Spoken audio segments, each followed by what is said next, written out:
வீரா சீரியலுடைய next எபிசோடுக்கான promo என்ன அப்படின்றத பார்க்கலாம். ஒரு பக்கம் வீரா மீண்டும் கலெக்டர் ஆகிட்டாங்க. மீண்டும் ஆஃபீஸ்க்கு போகிறாங்க. போன இடத்துல எல்லாரும் வீராவை பார்த்து சந்தோஷத்தில் இருக்காங்க. அது மட்டும் இல்லை, பொக்கே கொடுத்து வரவேற்பு கொடுக்குறாங்க. வீராவும் ரொம்ப சந்தோஷப்படுறாங்க. ஆனால் இன்னொரு பக்கம் மாறன் ஆசையாக ஒரு புடவையை வாங்கி வீரா கிட்ட கொடுக்க வீரா மாறனை கண்ணா பின்னான்னு திட்டிடுறாங்க. பாவம் மாறன் அங்கேருந்து கிளம்பி போகிறாங்க. வீரா மாறன் போனதுக்கு அப்புறம் ஃபீல் பண்ணுறாங்க.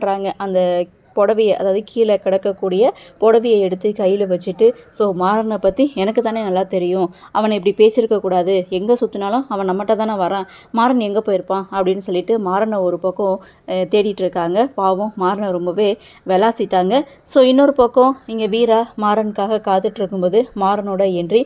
நில்லு, எங்கே போனேன், நைட்லாம் எங்கே இருந்த அப்படின்னு சொல்லி கேட்க, இல்லை வெளியில் போனேன் அப்படின்னு சொல்ல, ஏன் உனக்கு வீடு வாசலாம் இல்லையா அப்படின்னு சொல்லி மாறனை திட்ட மாறன் சோகமாக நின்றுட்டுருக்காரு. இதோட இந்த ப்ரோமோவை முடிச்சிருக்காங்க. ஆக மொத்தம் மாறனை வீரா இப்படி பேசியிருக்க கூடாது அப்படின்ற மாதிரி இந்த ப்ரோமோவை கொடுத்துருக்காங்க. சரி, பார்க்கலாம் என்ன நடக்குது, என்ன மாதிரியான சுவாரஸ்யத்தோடு கதைகளை நகர்ப்ப கொண்டு வராங்க அப்படின்றத நாமளும் பொறுத்திருந்து பார்க்கலாம்.